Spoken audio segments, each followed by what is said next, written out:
Hello అండి, welcome back to my channel అమ్మకు టీసీకే vlogs. Video చూసే ముందు మన ఛానల్ ఇంకెవరైనా సబ్స్క్రైబ్ చేసుకుని వాళ్ళు ఉంటే సబ్స్క్రైబ్ చేసుకోండి. కొత్తగా యూట్యూబ్ ఛానల్ క్రియేట్ చేసుకున్న వాళ్ళకి థంబ్నెయిల్స్ ఎలా క్రియేట్ చేయాలో తెలియదు కదా. సో ఈ వీడియో కంప్లీట్గా చూడండి, స్కిప్ చేయకుండా చూడండి. మీకు ఈజీగా థంబ్నెయిల్స్ ఎలా ప్రిపేర్ చేసుకోవాలో తెలుస్తుంది. ఫస్ట్ వచ్చేసి డెస్క్టాప్ నుంచి ఇలా ప్లే స్టోర్లోకి వెళ్ళండి. ప్లే స్టోర్లోకి వెళ్ళిన తర్వాత సర్చ్ బార్ అని కిందన ఉంటుంది కదా, ఆ సర్చ్ బార్లోకి వెళ్ళి పిక్సెల్ యాప్ అని మీరు సర్చ్ చేయాలి. PIXELLAB పిక్సెల్ యాప్ అని సర్చ్ చేస్తే మీకు ఒక బ్లూ కలర్లో కిందన పిక్సెల్ యాప్ ఎడిటర్ అని ఉంది కదా, దాన్ని క్లిక్ చేసి దాన్ని మీరు ఇన్స్టాల్ చేసుకోవాలి. ఇన్స్టాల్ చేసుకున్న తర్వాత దాన్ని ఓపెన్ చేయాలి. సో ఇక్కడైతే నేను ఇన్స్టాల్ చేస్తున్నాను. వీడియో చూసేవాళ్ళు మీరు కొంచెం వీడియో క్వాలిటీ అనేది పెంచుకోండి, అప్పుడు మీకు క్లియర్గా కనిపిస్తుంది అనమాట. ఇక్కడ వచ్చేసి నేను పిక్చర్ ఎడిటర్ అనే యాప్ని ఇన్స్టాల్ చేసుకున్నాను అనమాట. ఇక్కడ ఓపెన్ అని బటన్ వచ్చింది కదా, క్లిక్ చేయాలి. క్లిక్ చేసిన తర్వాత మీకు ఇంటర్ఫేస్ అనేది ఇలా వస్తుంది.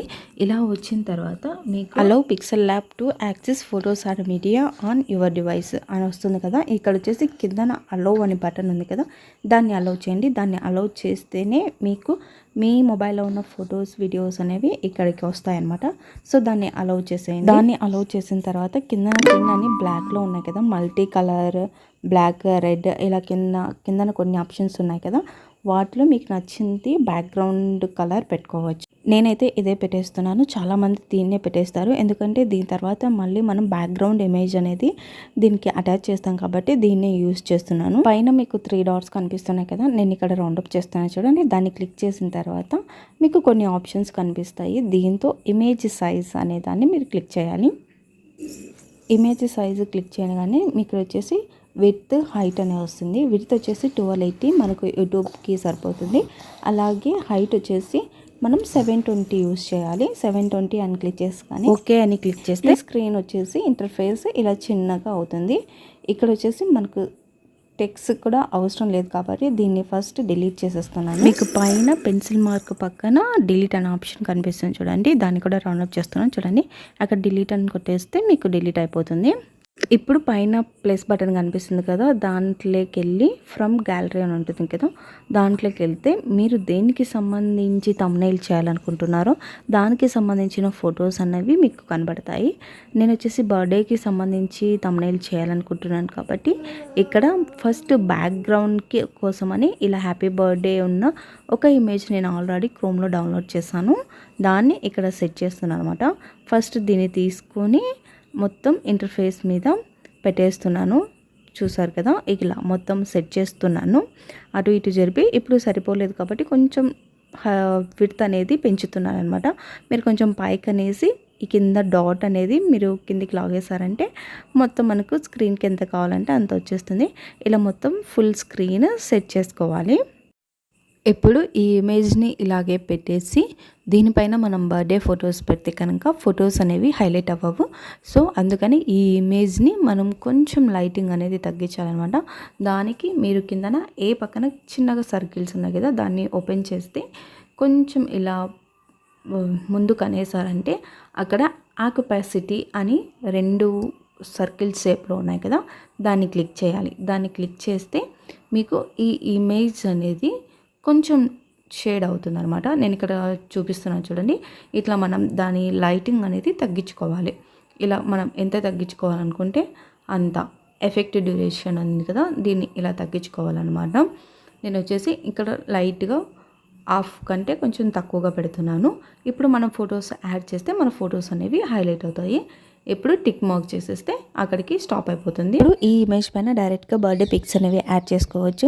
ఇప్పుడు మా పాప బర్త్డేకి సంబంధించిన థంబ్నెయిల్ నేను చేస్తున్నా కాబట్టి మా పాపకు బ్యాక్గ్రౌండ్ అంతా నేను రిమూవ్ చేసి ఒక ఫోటో అనేది పెడతాను అనమాట. దాన్ని ఇక్కడ యాడ్ చేస్తాను. ఆ రిమూవ్ అనేది ఎలా చేయాలో కూడా ఇక్కడ నేను చెప్తాను. ఇప్పుడు ఈ పిక్సెల్ యాప్ని క్లోజ్ చేయాలి. దీన్ని క్లోజ్ చేసి క్రోమ్లోకి వెళ్ళాలి. క్రోమ్లోకి వెళ్ళిన తర్వాత .bg అని మీరు సర్చ్ చేశారంటే ఇక్కడ ఒక ఎల్లోది కనిపిస్తుంది కదా, దాన్ని ట్యాప్ చేసేయండి. మనకు ఫ్రీగా బ్యాక్గ్రౌండ్ అనేది రిమూవ్ చేస్తుంది. దాన్ని మీరు ఇలా క్లిక్ చేశారంటే ఇక్కడ అప్లోడ్ ఇమేజ్ అని ఉంటుంది. అక్కడికి వెళ్ళి క్లిక్ చేస్తే కనుక మీ గ్యాలరీలోకి వెళ్తుంది అనమాట. గ్యాలరీలోకి వెళ్ళి మీ పాపకి సంబంధించిన ఫోటో ఏదైనా ఉంటే దాన్ని క్లిక్ చేయండి. ఇక్కడ నేను మా పాపకు సంబంధించి ఒక ఫోటో తీసుకుంటున్నాను. దానికి బ్యాక్గ్రౌండ్ అనేది రిమూవ్ చేస్తున్నాను. సో ఈ ఫోటో అనేది క్లిక్ చేస్తున్నాను. ఇక్కడ అప్లోడ్ చేసిన తర్వాత ఇక్కడ అనేది ఇమేజ్కి బ్యాక్గ్రౌండ్ ఉన్న మొత్తం అంతా రిమూవ్ అవుతుంది. ఇమేజ్ మాత్రం ఉంటుందన్నమాట. కింద వచ్చేసి డౌన్లోడ్ హెచ్డి అని 2 ఆప్షన్స్ ఉంటాయి. హెచ్డి అయితే మనం ప్రీమియం తీసుకోవాలి. జస్ట్ డౌన్లోడ్ అనే ఆప్షన్ని క్లిక్ చేయండి. అప్పుడు మీకు ఫోటో అనేది డౌన్లోడ్ అయిపోతుంది. డైరెక్ట్గా మన గ్యాలరీలోకి వెళ్ళిపోతుంది. ఇప్పుడు ఈ యాప్ని క్లోజ్ చేసేసి మనం మళ్ళీ పిక్సెల్ యాప్లోకి వెళ్ళిపోవాలి. ఇప్పుడు వచ్చేసి పిక్సెల్ యాప్ ఓపెన్ చేశాను. నేను ముందే ఓపెన్ చేశాను కాబట్టి ఇక్కడ ఫోటో రాలేదు. ఒకసారి క్లోజ్ చేసి మళ్ళీ గ్యాలరీలోకి వెళ్ళామంటే మనకు ఆ పిక్ అనేది కనిపిస్తుంది. చూసారు కదా, ఇక్కడ వచ్చేసింది. ఇప్పుడు మా పాప పిక్ అనేది నేను ఇక్కడ చేస్తున్నాను. మొత్తం బ్యాక్గ్రౌండ్ రిమూవ్ అయిపోయింది. ఇలా మనకి ఏ సైజు కావాలంటే ఆ సైజు ఇలా పెట్టేస్తాము. దీని తర్వాత మనం టెక్స్ట్ రాద్దాము. నెయిల్ రాయడం కోసం కిందనే ఏ అని ఆప్షన్ కనిపిస్తుంది కదా, దాన్ని క్లిక్ చేయండి. ఆ తర్వాత టెక్స్ట్ అని ఇలా ప్లస్ మార్క్తో వస్తుంది, దాన్ని క్లిక్ చేయండి. ఆ తర్వాత ఒక చిన్న పెన్సిల్ మార్క్ వస్తుంది, దాన్ని క్లిక్ చేశారంటే న్యూ టెక్స్ట్ అని పడుతుంది.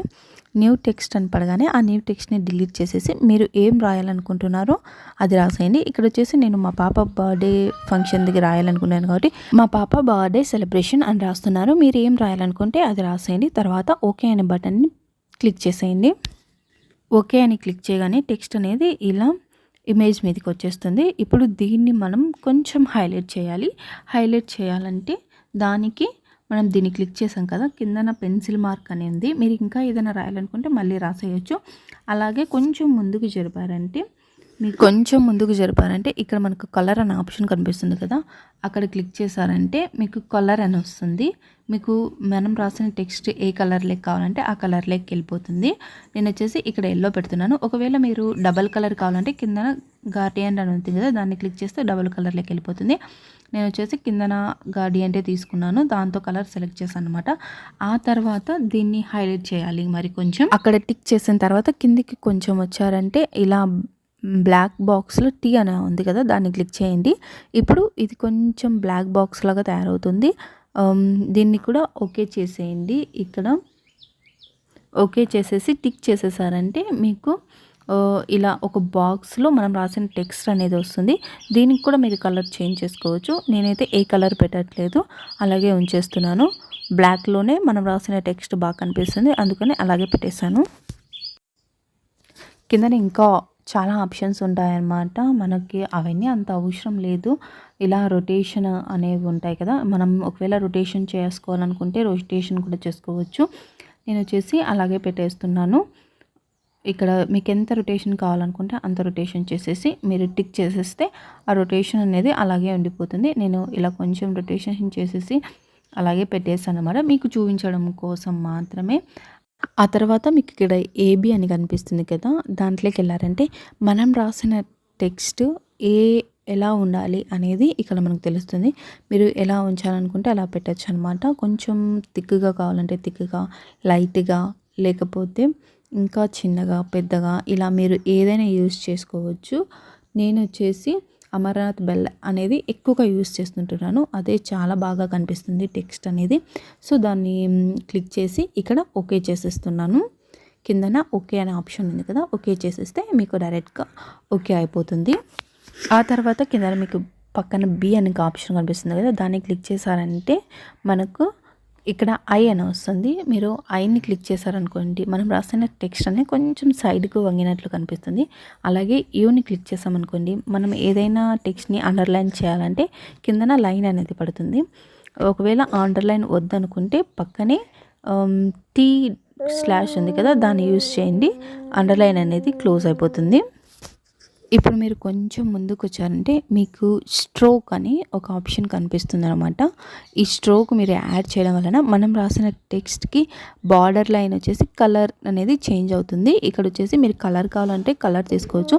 ఇలా కలర్ ఆప్షన్ కొట్టేసి కిందికి అన్నారంటే మీరు టెక్స్ట్కి ఏ కలర్ అప్లై చేయాలనుకుంటే ఆ కలర్ అనేది వచ్చేస్తుంది. ఒకవేళ మీకు డబల్ కలర్ కావాలనుకుంటే కింద గార్డియన్ ఉంటుంది కదా, దాన్ని క్లిక్ చేస్తే డబల్ కలర్ అనేది అప్లై అవుతుంది. చాలామంది డబల్ కలర్ యూజ్ చేయరు, ఎందుకంటే ఎక్కువ హైలైట్ అయ్యి సరిగ్గా కనిపించదు టెక్స్ట్. సింగిల్ కలర్ అప్లై చేయండి. నేను ఇక్కడ వచ్చేసి రెడ్ అప్లై చేస్తున్నాను. తర్వాత ఓకే చేసేస్తే ఇక్కడ వచ్చేసి అప్లై అవుతుంది. పక్కనే టిక్ మార్క్ ఉంది కదా, టిక్ మార్క్ని క్లిక్ చేయండి, ఓకే అయిపోతుంది. ఇలా టెక్స్ట్ని సెట్ చేసిన తర్వాత మళ్ళీ గ్యాలరీలోకి వెళ్ళేసేయండి. మీరు ఇంకొక ఫోటో యాడ్ చేయాలనుకుంటే మరి ఇలాగే యాడ్ చేయండి. ఒకవేళ మీరు బ్యాక్గ్రౌండ్ రిమూవ్ చేయాలనుకుంటే బ్యాక్గ్రౌండ్ రిమూవ్ చేసేయండి. నేను డైరెక్ట్గా అప్లై చేస్తున్నాను. ఇక్కడ మా పాపకు సంబంధించి ఇంకొక ఫోటో సెట్ చేస్తున్నాను. ఇక్కడ ఫోటో సెలెక్ట్ చేసుకున్న తర్వాత మీకు కొన్ని ఆప్షన్స్ కనిపిస్తున్నాయి చూడండి. మనం ఒకవేళ రొటేట్ చేసుకోవాలనుకుంటే రొటేట్ కూడా చేసుకోవచ్చు. ఇక్కడ వచ్చి రౌండ్ షేప్లో ఒక బాల్ ఉంది కదా, దాన్ని క్లిక్ చేశారంటే ఇలా రౌండ్గా వచ్చేస్తుంది. నేను ఇలా రౌండ్గా తీసేస్తున్నాను. ఇప్పుడు ఫొటోస్ అనేవి చేంజ్ చేస్తున్నాను అనమాట. దీన్ని అక్కడికి ఈ ఫోటోని ఇక్కడికి చేంజ్ చేసేసి ఇలా సెట్ చేస్తున్నాను. ఇప్పుడు ఒకవేళ మనం రాసిన టెక్స్ట్ అనేది ఇలా కింద పడిపోయింది అనుకోండి, మనం సెట్ చేసిన ఫోటోకి కిందన వచ్చేసింది అనుకోండి, పైన మీకు ఒక ఆప్షన్ చూపిస్తాను చూడండి. పైన మీకు లాస్ట్లో ఒక చిన్న బుక్ షేప్లో ఉంది కదా, దాన్ని క్లిక్ చేస్తానంటే ఇక్కడ మనం ఏమేమి సెట్ చేసామో అవన్నీ కనిపిస్తాయి అన్నమాట. సో మన టెక్స్ట్ అనేది మనం ఏ ఫోటోకి అయితే పైన రావాలనుకుంటామో ఆ ఫోటోకి పైన ఏ టెక్స్ట్ అనేది పెట్టాలన్నమాట.